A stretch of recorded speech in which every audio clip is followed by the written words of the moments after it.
Shalom, selamat pagi saudaraku. Renungan pagi kita hari ini 5 November berjudul Dia Menghajar Orang yang Dikasihinya.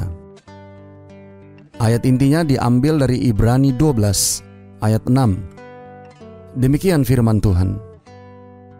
Karena Tuhan menghajar orang yang dikasihinya, dan Ia menyesah orang yang diakuinya sebagai anak.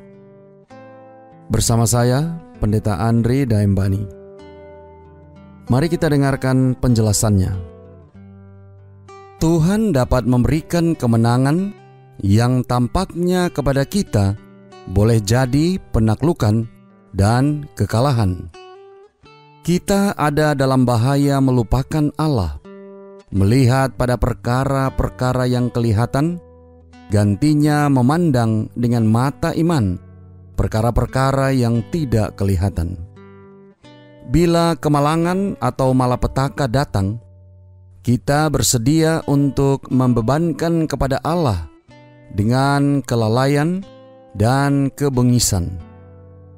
Jika Ia melihat cocok untuk memotong kegunaan kita dalam beberapa bagian, kita bersusah, tidak memikirkan bahwa dengan berbuat demikian, Allah boleh mengerjakan untuk kebaikan kita.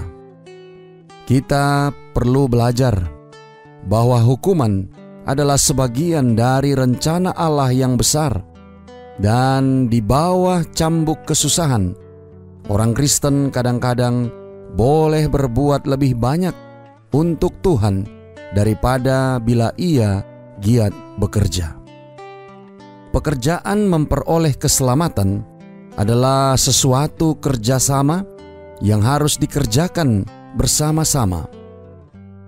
Ada kerjasama antara Allah dan orang berdosa yang bertobat.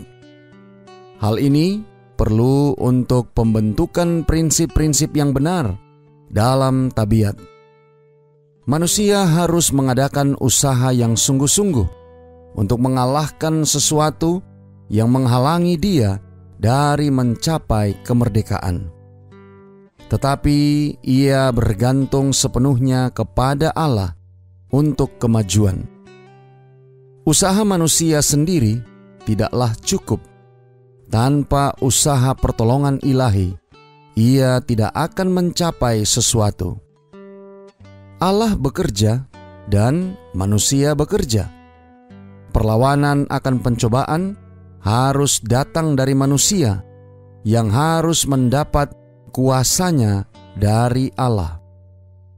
Pada segi yang lain, ada akal budi yang tidak terbatas, belas kasihan, dan kuasa. Sebaliknya, kelemahan, sifat berdosa, mutlak tidak berdaya.